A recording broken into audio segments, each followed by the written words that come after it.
നമ്മളിപ്പോൾ ഉള്ളത് ഒരു പാർക്കിലാണ്. അതെവിടെയാണെന്നല്ലേ? ഇരട്ടിയിലുള്ള എക്കോ പാർക്കിൽ. ഇരട്ടിയിൽ നിന്നും ഇരിക്കൂറിലേക്ക് പോകുന്ന വഴിയിൽ തന്നെയാണ്, ആ ഒരു വഴിയിലാണ് ഈ എക്കോ പാർക്ക് സ്ഥിതി ചെയ്യുന്നത്. ആ എക്കോ പാർക്കിൻ്റെ വിശേഷങ്ങളും അതുപോലെ തന്നെ അവിടുത്തെ മനോഹാരിതയും കണ്ടിട്ട് നമുക്ക് പെട്ടെന്ന് വരാം.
എന്തായാലും ഞാൻ നേരത്തെ പറഞ്ഞതുപോലെ ജോലിയൊക്കെ കഴിഞ്ഞ് ഇവിടെ വന്ന് ഇരിക്കാൻ പറ്റിയൊരു സ്ഥലമാണ്. നമുക്ക് ഒരു ഫാമിലിനെ കിട്ടിയിട്ടുണ്ട്. എന്താണ് ചേച്ചിൻ്റെ പേരെന്താ? സീനിയ. ജെറിൻ. ഇവിടുന്ന് സ്ഥലം ഇവിടുന്ന് കൊട്ടിയൂര്. ജോലിയൊക്കെ കഴിഞ്ഞിട്ട് ഇവിടെ വന്ന് ഇരിക്കുമ്പോൾ ഒരു പ്രത്യേക സുഖം അനുഭവപ്പെടുന്നുണ്ടോ? അതെ അതെ അതെ, റിലാക്സ് ചെയ്യാൻ പറ്റിയ ഒരു സ്ഥലമാണ്. കൊട്ടിയൂരിനെ അറിഞ്ഞിട്ട് വന്നയാളെ. അതെ അതെ അതെ. എന്താ ചെയ്യുന്നത്? ഞാൻ പേരാവൂർ താലൂക്ക് ആശുപത്രിയിൽ വർക്ക് ചെയ്യുന്നു. ഒരു ആശുപത്രിയൊക്കെ കഴിഞ്ഞിട്ട് വന്നിരിക്കാൻ പറ്റിയൊരു അറ്റ്മോസ്ഫിയർ ആയിട്ടാണ് തോന്നുന്നത്. ചേട്ടാ ജോലി എന്താ? ഞാൻ ഉളിക്കലിൽ ജർമ്മൻ ഭാഷയൊക്കെ പഠിപ്പിക്കുന്ന ഒരു ഇൻസ്റ്റിറ്റ്യൂട്ട് ഉണ്ട്, ജെയ്സൺസ് അക്കാഡമി. അതിൻ്റെ അഡ്മിനിസ്ട്രേറ്ററായിട്ട് ജോലി ചെയ്യാം. ജോലിയുടെ പ്രഷർ കൂടുതലുണ്ടോ? അങ്ങനെയൊന്നുമില്ല. ഇല്ല ഇല്ല, നല്ലതാണ്. ജസ്റ്റ് ഒന്ന് ഇന്ന് ഉച്ച കഴിഞ്ഞ് ഫ്രീ ആണ്, അപ്പോൾ അങ്ങനെ ഇറങ്ങിയതാണ്. ഓക്കെ. സ്ഥലം എങ്ങനെയുണ്ട്? സ്ഥലം കൊള്ളാം. നമ്മൾ പെട്ടെന്ന് അൺഎക്സ്പെക്റ്റഡ് ആയിട്ട് വന്നതാണ്. പ്രതീക്ഷയായിട്ടും നല്ലൊരു ഭംഗിയുണ്ട്.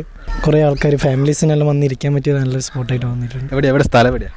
ഞങ്ങൾ കാലിക്കറ്റാണ്. കാലിക്കറ്റ് എന്നാണ് വരുന്നല്ലേ? ഇവിടെ കാലിക്കറ്റ്, ഞാൻ വയനാട്. അതെ. അപ്പോൾ രണ്ടുപേരും രണ്ട് സ്ഥലത്താണ്. ഫ്രണ്ട്സാണോ കപ്പിളാണോ? ഞങ്ങൾ ഫ്രണ്ട്സാണ്. എൻജോയ് ചെയ്യുന്നുണ്ട്. അടിപൊളിയാണ്. കപ്പിൾസിനൊക്കെ വരാൻ പറ്റിയ അടിപൊളി സ്പോട്ടാണ്. ഭയങ്കര പീസ്ഫുൾ ആയിട്ടുള്ള ഒരു പ്ലേസ് ആണ്. നിങ്ങൾ എൻജോയ് ചെയ്യുന്നുണ്ട്? എൻജോയ്. നമ്മളിപ്പോൾ അവിടെ തന്നെ നോക്കിയിട്ടുണ്ടെങ്കിൽ വയസ്സായ ആൾക്കാരുണ്ട് അവിടെ ഊഞ്ഞാലാടുന്നത്. അങ്ങനത്തെ എല്ലാം കുറച്ച് നമ്മളെ മനസ്സിനൊരു സുഖം കിട്ടുന്ന കാഴ്ച. യുവാക്കളെയാണ് കൂടുതൽ കാണാറ്. ഇവിടെ എല്ലാവരും അവരുടെ ഉള്ളിലുള്ള കുട്ടിത്വം പുറത്ത് വന്നിട്ട് അവരെ എൻജോയ് ചെയ്യുന്ന പോലെ തോന്നി ഇവിടെ കയറി വന്നപ്പോൾ. എക്കോ പാർക്കിലെ ജീവനക്കാരിയാണ് നമ്മുടെ കൂടെയുള്ളത്. ചേച്ചി എന്താണ് പേരെന്താ? പേര് പ്രമീള. ആൾക്കാരൊക്കെ എങ്ങനെ വരാറുണ്ട്? ആൾക്കാർ ഇഷ്ടംപോലെ ആൾക്കാർ വരുന്ന സ്ഥലം. വൈകുന്നേരങ്ങളിലാണ് കൂടുതലും ഇരിക്കാൻ നല്ല സുഖം. അങ്ങേ അറ്റത്ത് പുഴ, മുന്നിൽ ഗ്രൗണ്ട്, വൈകുന്നേരം കുട്ടികൾ ബോൾ കളിക്കുന്ന ഗ്രൗണ്ട്, എല്ലാം കൊണ്ട് മുന്നിലൊരു ക്ഷേത്രം, കാവാണ്. എല്ലാം കൊണ്ടും അടിപൊളിയുള്ള നല്ലൊരു സ്ഥലം. വൈകുന്നേരങ്ങളിലൊന്നുമില്ല, രാവിലെ മുതലേ ഉണ്ടാവും. 9 മണി തൊട്ട് രാത്രി ഇപ്പോൾ 9 മണി വരെ ഫാമിലിയാണ് കൂടുതലുണ്ടാകുന്നുണ്ട്. ഇപ്പോൾ ഒരു നോൻപിൻ്റെ സമയമല്ലേ, അതുകൊണ്ട് കുറച്ച്. പിന്നെ ഇവിടെ ഒരു ഓപ്പൺ ഓഡിറ്റോറിയം ഉണ്ട്. അതിൽ വിവിധ പരിപാടികൾ ഇഷ്ടംപോലെ ആൾക്കാർ, മറ്റേ ഇപ്പം ഗെറ്റ് ടുഗദറും എല്ലാം കൂടി വരുന്ന സമയമല്ലേ. ഇങ്ങോട്ട് കയറാൻ വേണ്ടി പിന്നെ 35 രൂപ വലിയ ആൾക്കാർക്കും, കുട്ടികൾക്ക് ഒരു 6 വയസ്സ് മുതൽ 12 വയസ്സ് വരെയുള്ള കുട്ടികൾക്ക് പിന്നെ 20 രൂപയും. മുൻപ് ഇപ്പോൾ രാത്രി വരെ ആക്കിയതിന് ശേഷം ഒരു 2 വർഷമായല്ലോ പൈസ കൂട്ടിയിട്ട്. ആദ്യം 20 രൂപയും പിന്നെ കുട്ടികൾക്ക് 10 രൂപയും തുടക്കത്തിൽ. ഒരു 4-ാം വർഷമാണ്, 4 വർഷമേ ആയിട്ടുള്ളൂ തോന്നുന്നു. പിന്നെ ഇത് ഫോറസ്റ്റ് ഡിപ്പാർട്ട്മെൻറ്റിൻ്റെ കീഴിലാണ്, ഇറിഗേഷൻ്റെ സ്ഥലമാണ്. ഇതിപ്പം 80ഓളം ആൾക്കാർ ജീവനക്കാരുണ്ട്. ഇതിൻ്റെ പ്രസിഡൻ്റായിട്ട് നമ്മുടെ മുൻ വാർഡ് മെമ്പറിലായ ഒരു എളപ്പറയിലൊരു സുശീൽ ബാബു എന്ന് പറയുന്ന ബാബുക്കുട്ടനാണ് ഇതിൻ്റെ പ്രസിഡൻറ്റ്. അപ്പം നല്ല രീതിയിൽ പോകുന്നു പാർക്ക്. ഉഷാർ. ഇതുവരെ മുന്നോട്ട് പോയില്ല, മുന്നോട്ട് തന്നെ പോകുന്നു.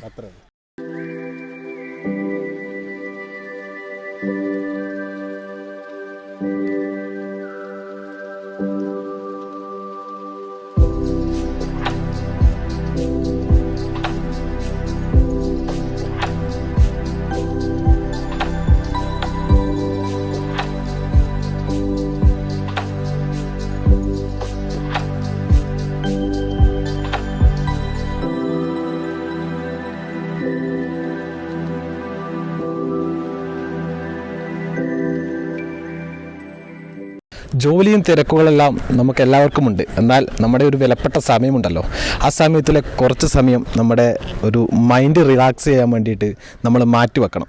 ആ ഒരു റിലാക്സേഷൻ കിട്ടാൻ വേണ്ടിയിട്ടുള്ള ഒരു ബെസ്റ്റ് സ്ഥലമാണ് കണ്ണൂർ ഇരിട്ടിയിലെ ഈ എക്കോ പാർക്ക്.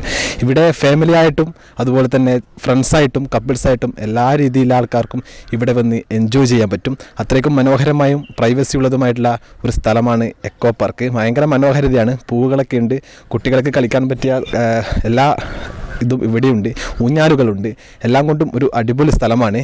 ക്യാമറ പേഴ്സൺ ജിതിനൊപ്പം അതുൽ ബ്ലാത്തൂർ, ഏജാനറ്റ്.